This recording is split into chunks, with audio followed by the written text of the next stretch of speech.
Yo, what's up, guys? We're back for another breakdown and predictions video, and we got the first UFC card of 2026, so I'm pretty pumped for this one. It's going to be at the T-Mobile Arena in Las Vegas. Going to be the first fight on the new Paramount deal, and it's going to be kicked off with the headliner of Paddy Pimblett and Justin Gaethje.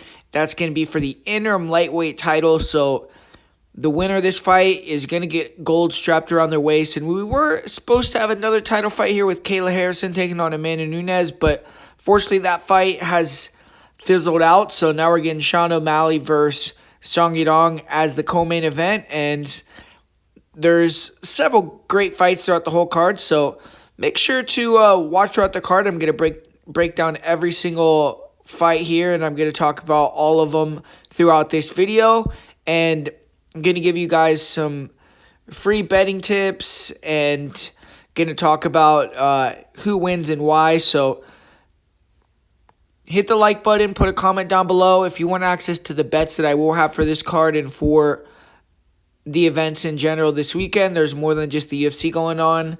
Go to patreon.com/MMA Prediction Guru. But let's get into the first fight of the night here. We got Ty Miller taking on Adam Fugit. And so with this fight, we got kind of what looks like the UFC serving up Adam Fugit to Ty Miller here, because Fugit, 37 years old, on a losing streak. He's trying to save his career. He's gone 2-3 in his last 5 fights, and his last loss was a first-round knockout loss. Fighting someone that is debuting in the UFC, and Ty Miller coming off the Contender Series. He is undefeated and definitely someone that looks like could be entertaining for years to come. But Fugit, he is training at a Red Hawk Academy for this fight, which is Tim Welch's gym. So he's going to be training at the same gym as Sean O'Malley. But I think Tim Welch, from what I've heard, he's not going to be in his corner.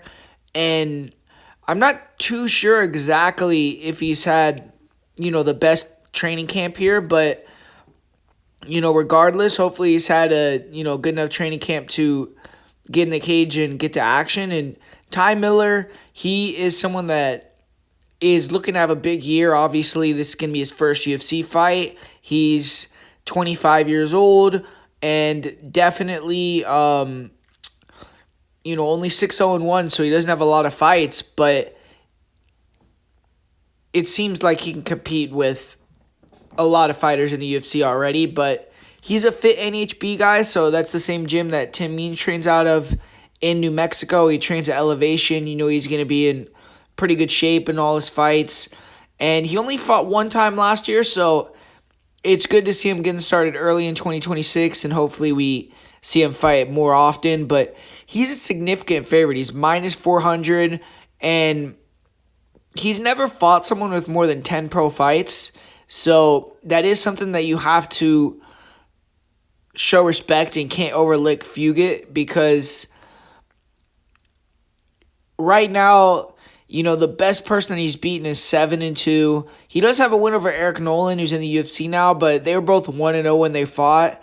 And Fugit, he's 10-5, so he has an ugly record, but he's fought some top-notch opponents, and Miller has to lock in to get this win. And you look at him, he's someone that is a pressure guy. He wants to walk you down. He puts the jab on you, 1-2s, really nice straight right hand, and he's pretty clean. It's not like he's like a crazy power hitter, but he's accurate, and when he lands that 1-2 down the pipe, he can knock you out. Nice left hook too. And defensively, he can sometimes exit with his hands low, so that's when you can catch him. And I think going to the legs, going to the body, and then trying to go up top on Miller is another way to get to him. So ultimately, though, if you stay in that mid-range, it's going to be a long night. He's going to pick you apart with the jab, the 1-2s, the ghost pressure, and his conditioning is elite. So when he gets his range and he starts to get going, it's hard to get him from rolling downhill. And he does give you a chance to win because he's always coming forward. And if you catch him, you could knock him out. But he is someone that has shown good finishing ability, great pacing, and solid technical 1-2 pressure striking with mixing in leg kicks as well. And he has kind of suspect takedown defense. I feel like for Adam Fugit, trying to kind of bait Miller into an exchange, then go for a takedown, and then when Miller gets up, try to snatch the neck or something like that will be probably the game plan, because I don't think he's going to be able to necessarily strike with Ty Miller on the feet. I have seen Miller get taken down. He tends to get up really, really well. He has good get-ups, and he's good at giving his back and then getting back up, not allowing you to get the hooks in and standing up. But he needs to be very aware against someone that is a pretty crafty grappler in Adam Fugit. But Fugit, southpaw on the feet, and he's mostly a kicker. A lot of round kicks, front kicks. He throws a lot of lead leg kicks that are tricky. Decent check hook, and then he will throw 1-2s of his own. And normally he's fairly durable, but his last fight he was knocked out pretty violently.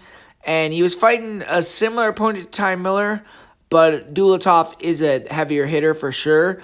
But he softened Fugit's chin, and we'll see if Fugit still has the ability to take these shots. But on the feet, I think maybe head kicks or sneaky elbow are a way that Fugit could try to change the fight. But more than likely, I think it's a hard matchup for him on the feet. And he needs to try to fit in takedowns. And like I said, go for those front chokes, try to jump on a submission. But I don't think that Fugit is going to be able to gas Miller, and Ty Miller's faster, slicker. He's good at finding the chin. I think he has a chance to get the knockout early. Just because, like I said, it seems like Fugit's had somewhat of a weird camp, and I think that Miller's going to be ready for the southpaw look, but it's hard to, for me to really be confident in a knockout. I do think he's going to finish him. I will say I'll go with Ty Miller. I'll say first, second round knockout, but I could see it ended up being a decision where Miller kind of paces him with the 1-2 and is just cleaner striker. And if he loses, I think it'll just be maybe the lights are too bright early. Fugit jumps on him, gets a takedown, grabs the neck. Early finish for Fugit, I think, is his kind of win path. But ultimately, I'm going to say Miller gets the KO in the first round or cruises to a unanimous decision victory. And the second fight we got on the docket, we got a good old-fashioned Texas throwdown between Cameron Smotherman and Ricky Turcios. Ricky Turcios, he's the old veteran. He's looking to hold the line against the babyface killer, Cam Smotherman. And Turcios, he had his first fight 7 years before Smotherman. He became a Fury FC champ in 2016. Cam Smotherman, he also became a Fury FC champion in 2023, but he became a pro later. Turcios was already in the UFC in 2021, so you could see how Turcios has kind of always been a little bit ahead of Smotherman throughout their careers, but at this point, they're both coming off 2 losses. This could be a loser leaves town match, so I'm anticipating both guys come in shape, and this is going to be a banger. And Ricky Turcios, although he lives and he has a gym in Texas, he is training on a Team Alpha Male for this fight camp, so he's had Song Yadong, a lot of little guys to work with. And Cam Smotherman, he stays more local, and he trains with Metro Fight Club, so he's mainly in there, I think, with guys like Yves Edwards, Rafion Stotts, Adrian Yanez, Josh Fan, and those guys. But Cam Smotherman, he's more technical and by the book, while Turcios, he's a little wild, he's awkward standing, shines more on the ground. So it's a striker versus grappler matchup, and Ricky Turcios, he thrives in the chaos. He's a big fighter for the weight class. He tries to weaponize that by just moving forward, absorbing or slipping punches, then implementing the grappling. And he'll walk you down like a Terminator if need be. He can take damage well. And even though he's not a great striker, he can close the distance with heavy punches. He stays active with the kicks. He's strong, relentless. And when he has to, he can do damage in the clinch as well. But the one place I've seen Turcios hurt in multiple fights is with short punches in close. Sometimes you can catch him off the brakes with his hands down, and he does duck his head, so uppercuts and knees are something that, you probably should be able to land, but no one's really done that in a lot of his fights. He seems like he's pretty good at evading, but, you know, Turcios, he's one of those guys that likes to make it so wild on their feet that you take him down, and he makes it a scramble fest. He reverses you, gets on top, gets you tired, and he'll also slip and shoot hard doubles, single legs. You'll try to get the back. Super good at inverting and attacking the legs to create sweeps as well when he's on bottom. And he just pushes a crazy pace, and he has gas because of it, but he's constantly moving on the bottom. He's trying to make you work, and if you're tired, or if he's tired, you're going to be even more tired than him. But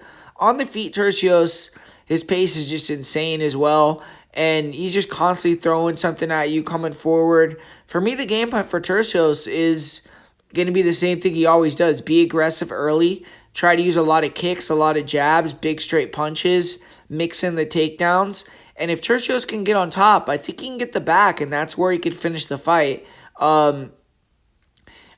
Early on, Smotherman can be a slow starter, so starting fast, I think, is something that's imperative for Turcios as well. And ultimately, I think that Turcios is a live underdog in this spot. But Cam Smotherman, he's a pressure fighter. He's fast. He has heavy hands. He's sharp, technical. He'll go to the body, and then he comes up top with nasty hooks, uppercuts. His conditioning is on point, and he stays very composed even if you put him in a bad position. And that conditioning is definitely going to be put to the test versus someone like Turcios. But Smotherman, I think he's going to be looking to use calf kicks, attack the body, come up top with uppercuts and knees, and just be ready to sprawl and brawl pretty much. And he has average takedown defense, but he's been taken down in more than one fight and controlled. And he fought someone similar to Ricky Turcios in Ryan Cuse, and it was a close competitive fight that went to a split decision where he did get taken down several times. And then his last fight with Ricky Simone, he got taken down and held down in multiple rounds. So he's someone that is solid, but he has clear holes in his game. And his cardio was impressive versus Simone, because round 3 he still had gas in the tank, but he was never able to land that fight-finishing shot or fight-changing shot.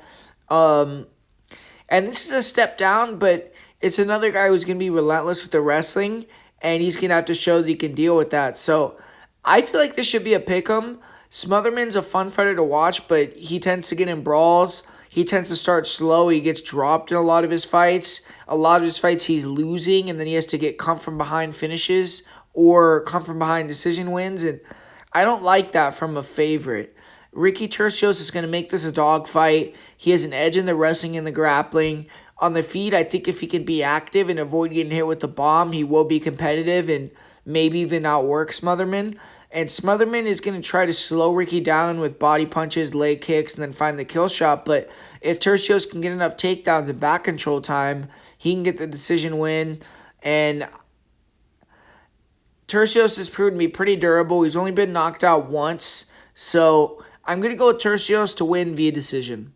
And up next year, we got a strange fight. I don't really get why the UFC is putting this fight together. I feel like both these guys are young heavyweights. I mean, Denzel Freeman, 34, still pretty young for heavyweight, but 28 for Hokit especially. He's a young heavyweight, and they're both American. I feel like they're both more of the marketable guys. I know Freeman had a horrible first fight, but he has finishability. He can get head kicks, and Hokit obviously has this whole gimmick going on. So I just don't get why they would want to match these guys up when they're unranked. I think they could both get to the rankings and it could be a bigger fight. But regardless, they're doing it now. I think these are two of the more solid heavyweight prospects. Denzel Freeman, he did kind of shit the bed in his last fight, but he got the win. And you know, I guess saying shit the bed is harsh, but he put on one of the biggest snooze fests of 2026 and kind of won a decision by the skin of his teeth. And he's someone that is good, though, for any heavyweight. He brings a solid skill set. He is pretty long-range striker on the feet, kind of wants to keep the distance in the southpaw stance, work left straights, left kicks. economical. He doesn't really open up. And when he does explode, he will throw powerful strikes, but he seems a little bit hesitant. And he's fast. He has a good head kick. His last fight, his opponent didn't want to commit either, so it just became a fight where there was a ton of looking in the mirror, and Freeman won off landing minimal strikes, mostly low kicks. If you pressure in a boxing range versus Freeman, that's when he's going to grab you and show that Greco. And he actually has some decent level changes as well, but he struggles to hold guys down, and especially initially when everyone's fresh, he's gotten guys tired and then been able to finish him on the map. But if you watch his fight, for instance, with a guy like Isaiah Pinson, who's a good athlete with good conditioning, pressure fighter, he got taken down, but he was able to get back up, and he just was able to take advantage of Freeman's lead hand being low and just not being the best boxer. So if you can get past kick range into boxing range and kind of shut down that clinch and wrestling of Freeman's, then you could start to land on him there. And Freeman is a guy that wants to be all the way in or all the way out. If you could back him up and make it more of an ugly fight, that's where he's going to have issues. And in this one, it's going to be interesting to see if he actually is more aggressive, because I don't think he could just get by off the leg kicks in this fight, because Hokit is going to be faster, getting in his face. So he's probably going to have to show something on the feet. Straight lefts, calf kicks, potentially go out top with a head kick. And obviously, if he can get on top, that's going to be his most ideal situation. But I think getting Hokit to the ground is going to be easier said than done. But Josh Hokit, he looks pretty legit. I mean, he has a wrestling background, so you see him shoot nice doubles, singles versus aggressive strikers. But he can come forward, and he's able to mix in the left hand lead hook. He has nice leg kicks, and you could tell he's pretty fast. He closes the distance well. His last fight, he was able to get in the pocket, let some punches go, and land. And I feel like Hokit could make this fight look easy potentially if he can get inside, let his hands go early. But it's a tricky matchup, because if Freeman is able to keep the range with the footwork and frustrate Hokit, or maybe pull him into strikes and hurt him early, he's going to be live. So Hokit, I think, has to go to the wrestling as a secondary game plan in this fight. I think both these guys can wrestle, so Hokit has to come in here and try to use his speed to close the distance and get inside and work his hands.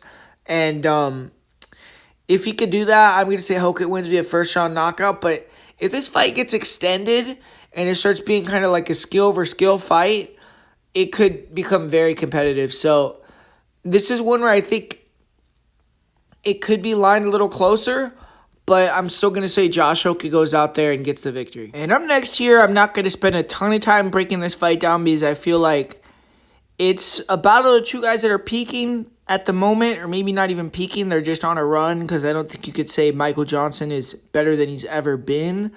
But two guys that are doing really well right now that have won. For Johnson, I believe he's won 5 of 7, 3 out of his last 4. For Hernandez, he's won 4 in a row. And both these guys, though, they're just not trustworthy to me. I feel like Alexander Hernandez, he's a guy that we cashed on a couple times when he was a big underdog, like, for instance, recently with Chase Hooper. And I feel like that was a very good matchup for him, and obviously it turned out to be that way. But he was like a plus 300 underdog in that fight.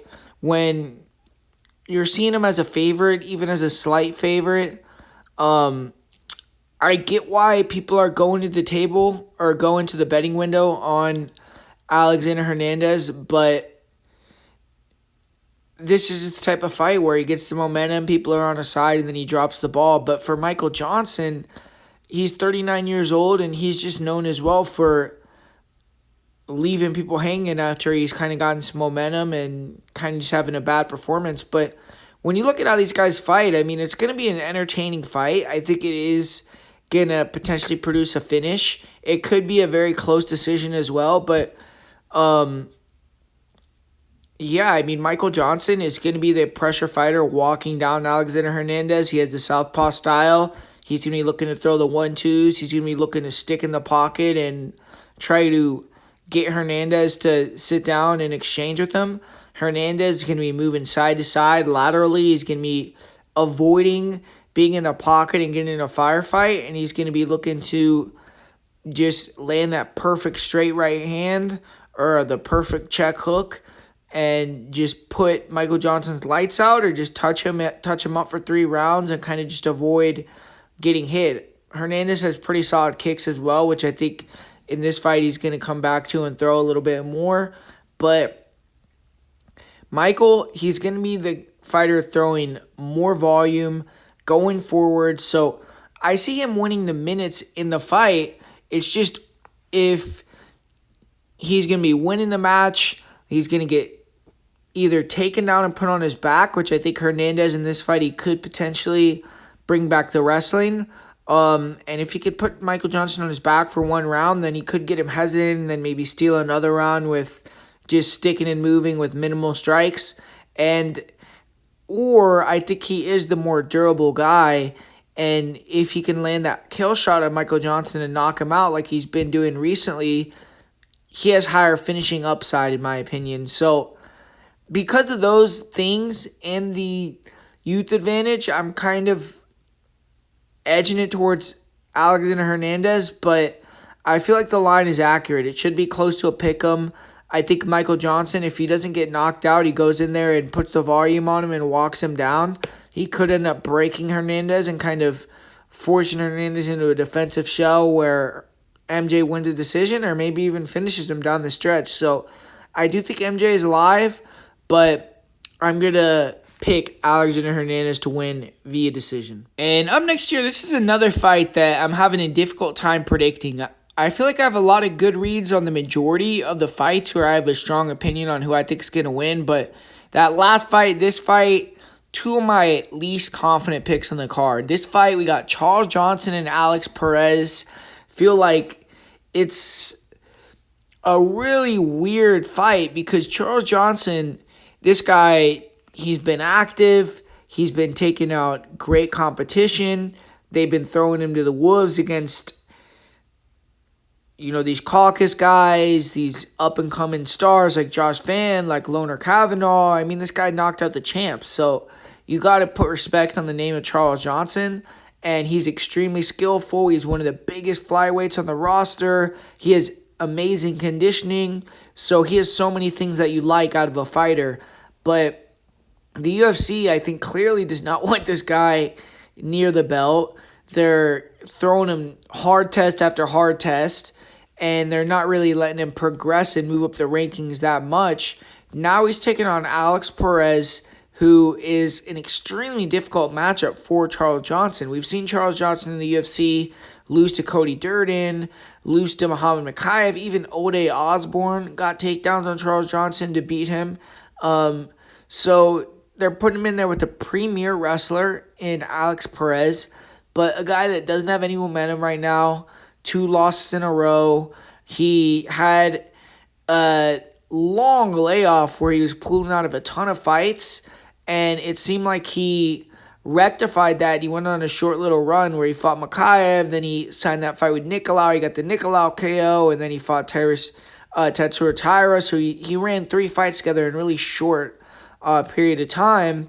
But the Taira fight, he hurt his knee, and that's why he ended up losing that fight and had to take a long layoff again, came back, fought Asuam Abayev, looked great in the fight for the majority of it. He was winning the fight. And then in the 3rd round, he goes out there, he gets caught in a guillotine, and that's all she wrote. He has to tap out, gets a 2nd loss in a row. So now he's in a really rough position because he's only gotten 1 win in quite a significant amount of time. He, if you look at that, he's won 1 out of his last, 6 fights, and he only has 1 win since 2020. But if you look a little bit further, I mean, the Muhammad Mokaev fight, extremely close fight. He pushed Mokaev. It was probably one of the closest decisions that Mokaev has been in the UFC.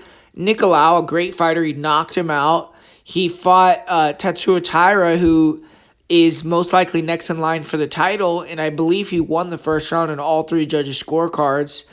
And then he was beating Babayev, and he gets caught in a silly guillotine. So this guy's competitive with the best of the best.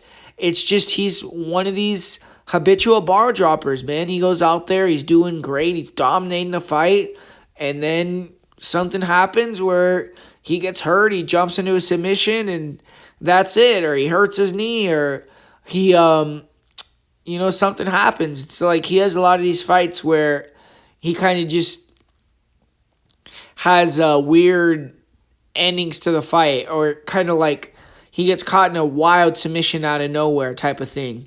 And he has been historically pretty durable, so that's something that's good for this matchup. But it's just, how much are you going to trust Alex Perez against a guy like Charles Johnson, who's coming out here and doing work? He's won 5 of his last 6 fights. The one loss was actually a competitive fight as well. But overall, 7-5 in the UFC. He's pretty much a 500 UFC fighter. A little bit better, obviously, but he's not a guarantee either. And he's fighting a really hard matchup in this one. You look at Perez on the feet, chin down. He's very difficult to hit. He's coming over the top with big hooks, nice chopping calf kicks. And then his wrestling, he should be able to take Charles Johnson down at will in this fight, I feel like. Charles has to keep getting back up to his feet and either run Perez into a knee, uppercut, catch a front choke. He has to have big moments in this fight, because I think there's going to be large periods of it where he's being controlled. And it's just, I feel like Perez is going to find a way to fuck it up and piss me off, man, for picking him. But from a pure stylistic perspective, Charles Johnson has the great long weapons on the feet. He is a good wrestler, not a great wrestler, good get-ups. But Perez, he's going to be pressuring forward. He's going to not let Charles really set anything up and be long. And he's going to be in on his legs. I think he's going to be getting takedowns, putting Charles on his back. I think Charles will get tired. And I think that, ultimately it's going to be a competitive fight where both guys land strikes, but Alex Perez differentiates itself with the grappling, holds him down for long enough and, at least 2 out of 3 rounds to get the decision. So I'm going to ride with the Perez train. But, if it goes down in flames again, I'm going to be looking silly, because this guy's just dropped the ball quite a few times. And Charles is looking good recently. But I just feel like from a stylistic perspective, this is Alex Perez's fight. And up next year, we got a light heavyweight fight. Another fight similar to the last one, where we got a streaking guy against someone that needs a win. Modestas Bukauskas, he is on the best run of his career. He's teamed up with Tom Aspinall and his team, his dad, Tom Aspinall's dad, and is tearing it up. I believe he's won 4 fights in a row, and he's won 6 out of 7. Very kind of low-level wins, I would say. When you look at it, he beat Tyson Pedro. He's not in the UFC anymore. He beat Zach Pauga. He's not in the UFC anymore. He beat Marcin Prachnio. I don't know if he's in the UFC anymore. If he is, he's on his last legs. He beat Cerquera. He's not in the UFC anymore. He beat Paul Craig. He's retired. He beat Iwan Cutelaba, low-level journeyman, and that was a very, very close decision. So I feel like even though Modestas has been on this really good run, it's a little bit overrated, and I'm still not sure exactly how good he is. Whereas for Nikita Krylov, this guy, at one point, he was one of the best in the world. He had a very competitive fight with Glover Teixeira. He had a very competitive fight with Magomed and Pulyaev. He had some big wins. He beat someone like Volkan Ozdemir, who's a high-level guy. But since he's came back from that layoff after the Span fight, he got knocked out twice, and, it just hasn't looked good for him. But I will say, he fought 2 southpaw guys that are knockout artists in Dom Reyes and Bogdan Guskov, and they might not be, extremely high level, but when you look at their athleticism, their ability to, find the chin and one-shot you, I think everyone can agree they're kind of on a different level in that area of the game than a Bukauskas. Bukauskas is not as athletic. He's more methodical. He's still a technical striker, but he's normally not going to just go out there and blitz you early.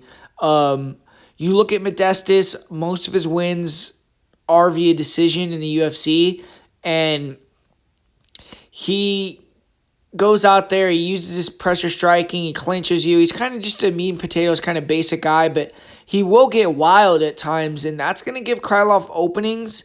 Krylov, if Modestas is in front of him just throwing punches, he's going to find his chin a lot better than other opponents. And I think that Krylov, the guy, hopefully he's not completely washed. He's only 33.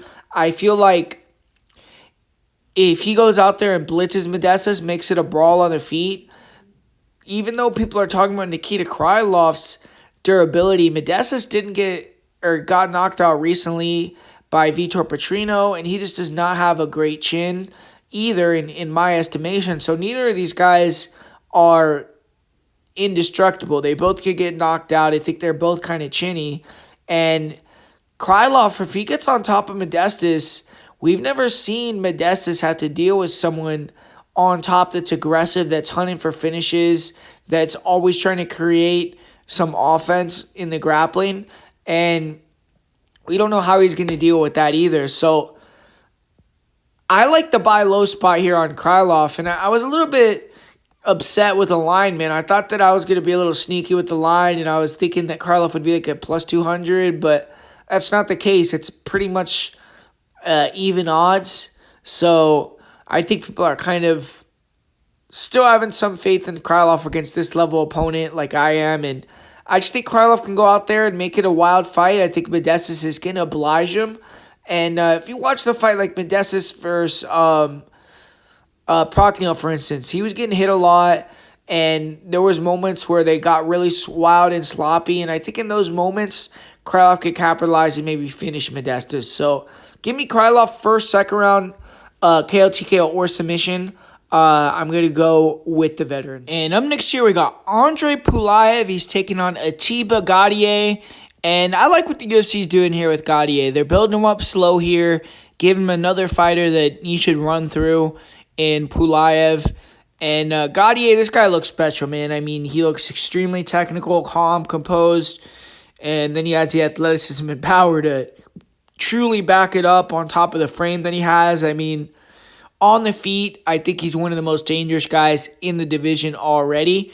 And Pulyaev, he's also a striker, so he's somewhat dangerous. I mean, you saw Christian Leroy Duncan clinch him up a lot, and he didn't really want to take too many risks in the stand-up versus Pulyaev, because Pulyaev is long-rangey, and he throws straight punches, he throws head kicks, so he's throwing dangerous weapons, and he's fairly fast and technical, but offensively, that's where he shines. Defensively, I'm not a fan of the guy. I feel like he's very up and down, straight up and down like a board.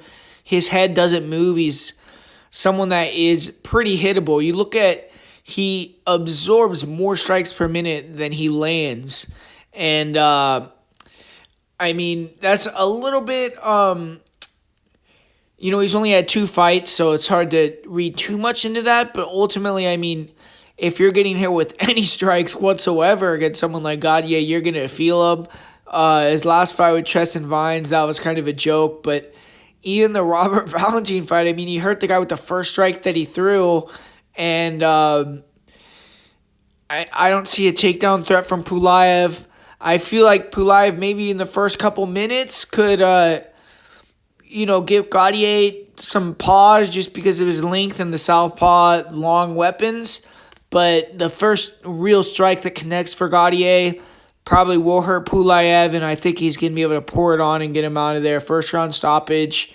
If anything, I mean, maybe Pulyaev could stretch it into the second round, but he's going to get knocked out in my opinion, and I think that Ateba Gautier is going to get out of there maybe with another $50,000 bonus. And for this next fight here, we got a former UFC champion coming in as a plus 1,000 underdog against Umar Nurmagomedov, who is still looking to get gold, but he is someone that is coming off an amazing win over Mario Batista in his last fight.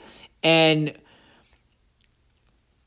I guess the odds makers think just is going to absolutely steamroll, run through, and Deiveson Figueiredo has no chance to defeat him. And for all, everything in my head that's telling me the line is wide, I just don't see too many paths to victory for Deiveson outside of just, getting a crazy early kind of low percentage finish. If he can land a flying knee, if he can land a big shot on Umar. We have seen Umar hurt. His last fight, he got rocked with the knee. We saw him get dropped in his fight with Akhmadov or Osman or whatever that one dude's name was. And he's gotten dropped in another fight pre-UFC. So he's been hurt in fights. He always recovers and is fine. But Deiveson maybe could crack him early, jump on a guillotine, jump on a leg lock. I mean, that's his best chance to victory. Because you just look at Deiveson at 135. He's looked impressive. I mean, you got to give him credit. He's came up. He's still proven to be a top 10 level guy. He's coming off a win over Montel Jackson where he was the underdog. But he's won a lot of his fights through grappling at bantamweight. And he's been able to use his speed to kind of time these double legs, circle around to the back, backpack guys, get him down and kind of just hold him down.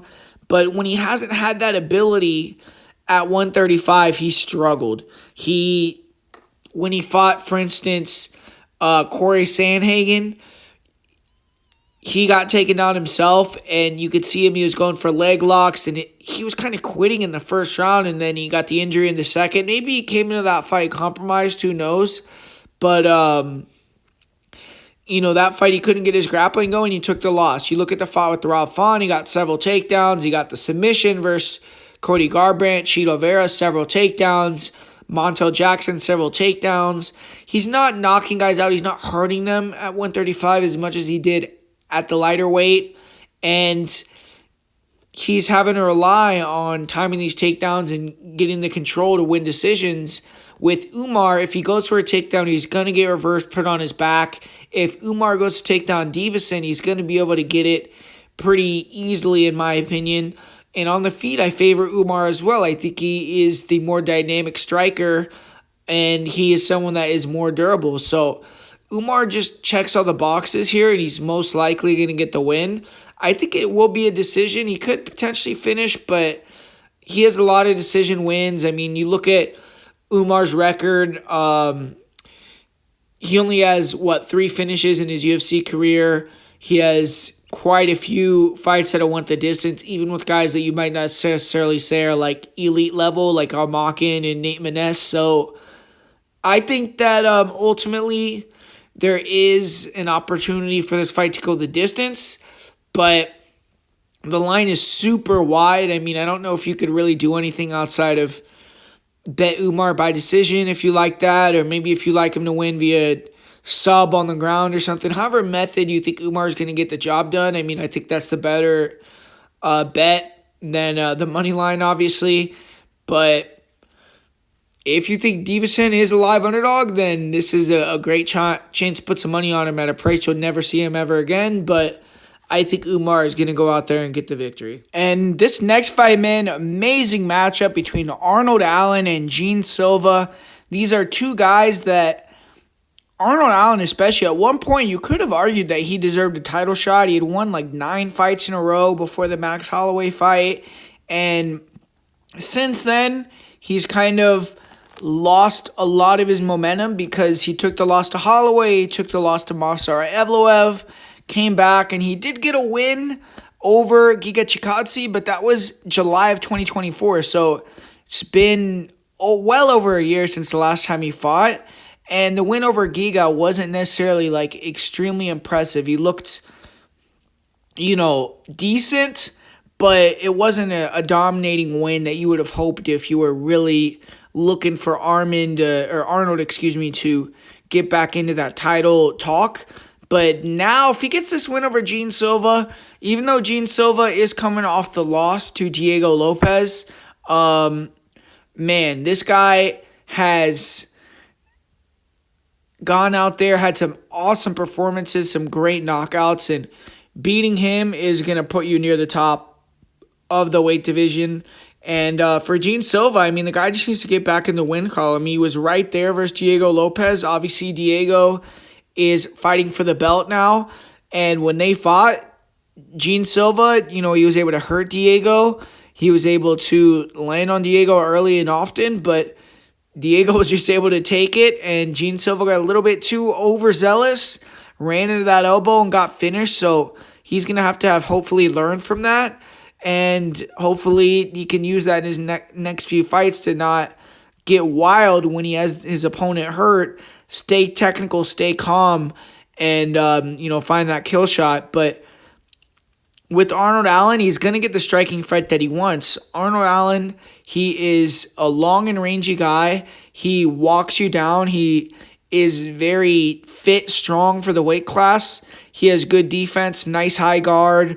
He does a good job shoulder rolling, and he's very solid at just putting that pressure on you, staying in your face, staying defensively sound, kind of blocking everything that you're throwing, being economical and not opening up too much, and using his defense as offense to wear you down with the pressure, and then trying to find his openings to land nice, clean counters with the hands. Counter check hooks, counter 1-2s. He has fast hands when he lets them go.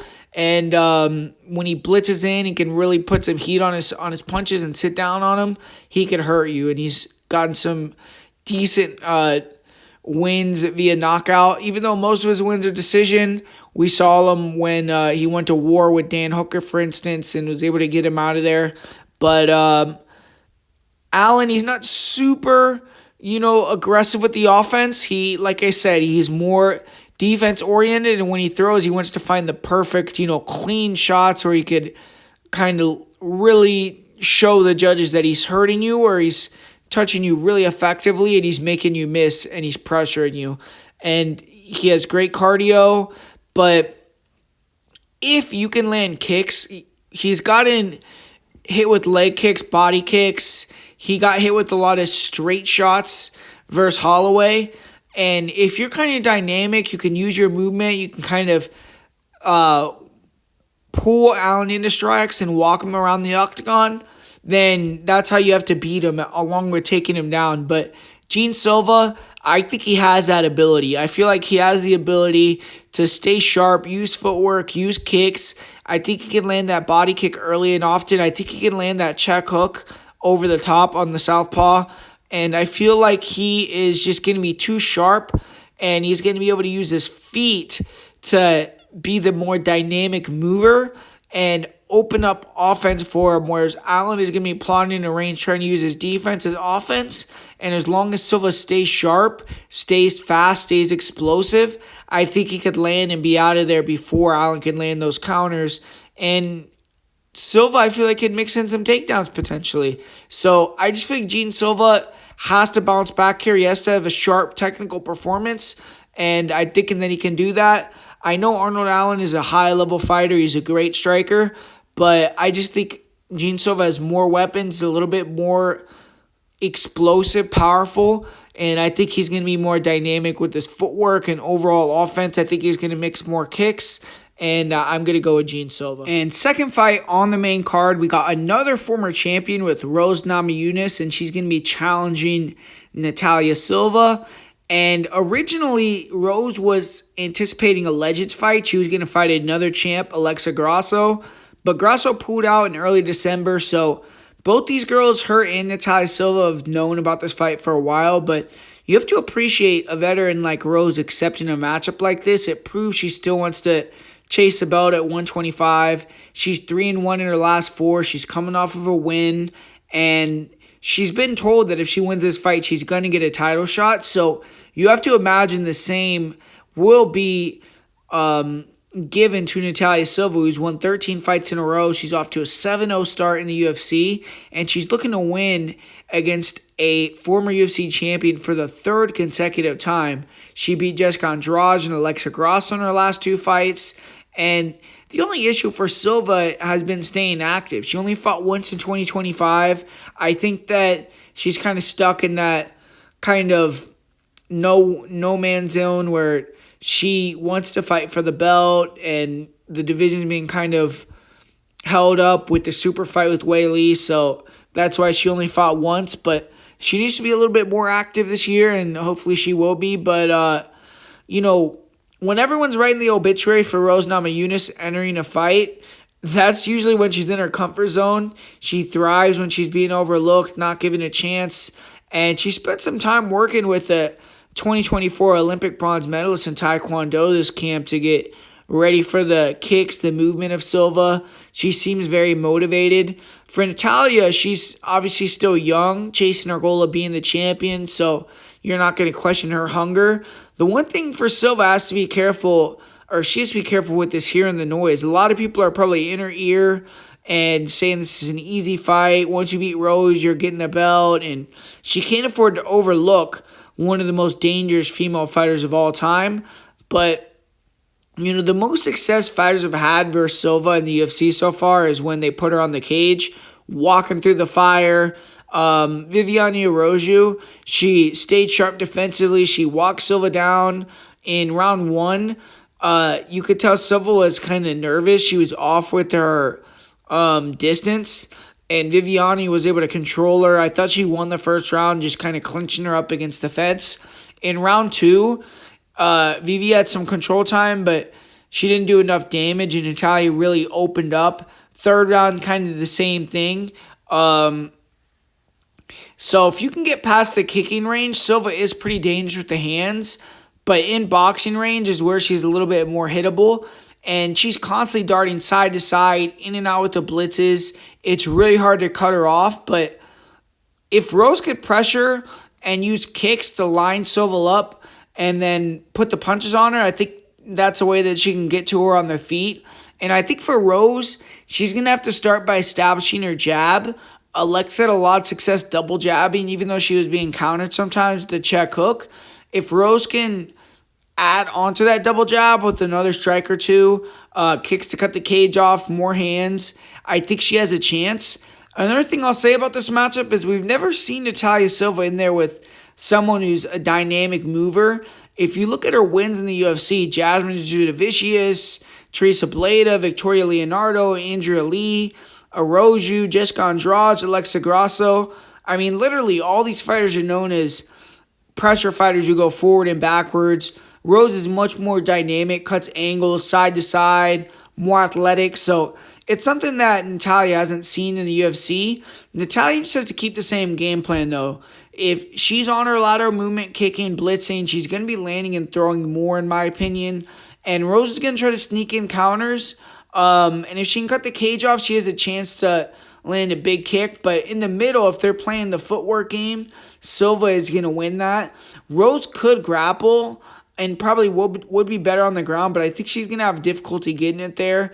I think Rose has more finishing upside, but Natalia Silva is probably going to take it. She's going to be very difficult to cut off, land a kill shot on, and Rose being more of a counter striker, unless she really turns it up here, I think she's going to be a step behind. She's going to get out volume, out pointed, and based on where the current line is, though, I would be worried to kind of fade Rose at the price. She's been guaranteed a title shot with the win, so she's super motivated, and she's aging, though, honestly. Haven't been extremely impressed with their recent performances, so Silva really should win this. I think she will get the job done via decision, but we'll see what happens here if Rose has another big upset left in her career.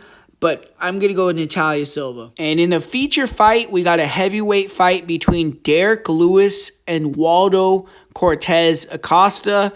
And great matchmaking here. Waldo has been calling out Derrick Lewis for a while, but Derrick Lewis, he's the most tenured heavyweight in the UFC at this point. He's had some of the most fights in UFC heavyweight history, obviously has the knockout record. And he's been in the top 10 for years and years. And even though he's never touched the belt, he's beaten more than one former UFC champion.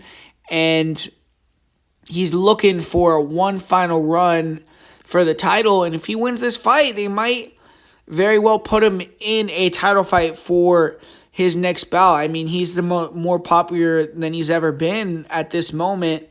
And he's going to be taking on the heavyweight that arguably had the best year of any heavyweight last year in Waldo Cortes-Acosta. He did lose his fight to Sergey Pavlovich, but he won 4 fights in one calendar year as a heavyweight in the UFC, which is very impressive.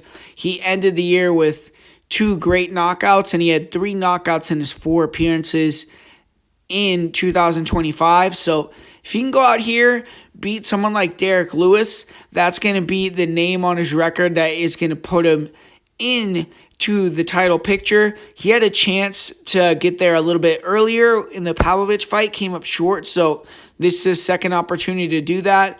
And you look at Waldo Cortes-Acosta, he has been very dangerous recently with the back-to-back knockouts, 3 knockouts in his last 4 fights.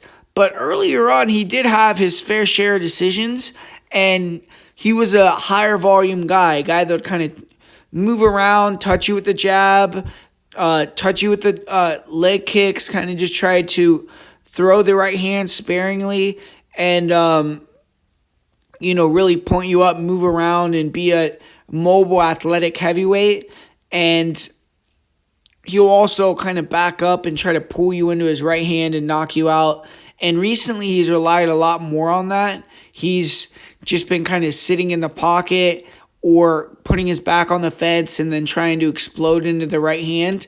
In this fight, I think he definitely has to stand his ground, but he has to be very careful putting his back on the fence and just being there, just looking for the one-shot counter against a very explosive guy like Derrick Lewis. He could line him up, time it, and put him out with the one punch, but if Derrick Lewis is able to evade that, get on the inside and flurry on him, that's not where he wants to be. And Derrick Lewis is kind of the complete opposite, where he's athletic, he's very explosive as well, but he fights in bursts where he likes to kind of do a lot of nothing and then burst in, explode with a couple powerful shots, try to take your head off, then rest again, and then do it again.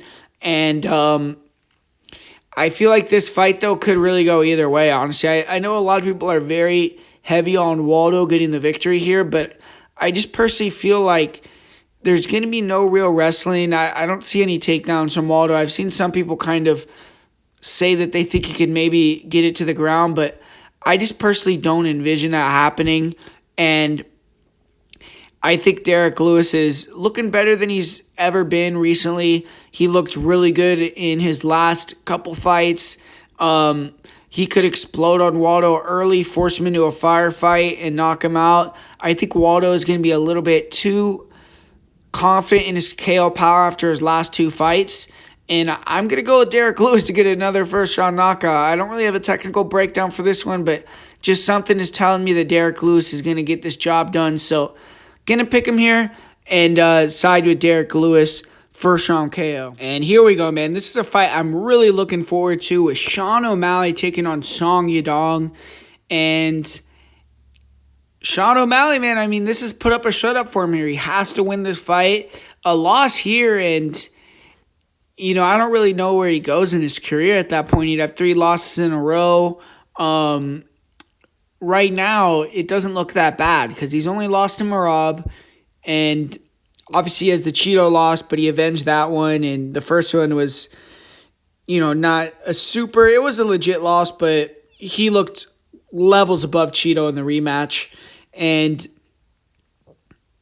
losing to only Merab, you could say that's a stylistic thing. He has a win over the champ, even though a lot of people think it's a controversial win. It's on his resume, and he has to win this fight. He can't afford to lose it. If he wins, he's right back in the mix. He's might be next in line for the title shot after Merab if he wants to wait, or if Peter wants to fight him earlier, whatever the deal may be.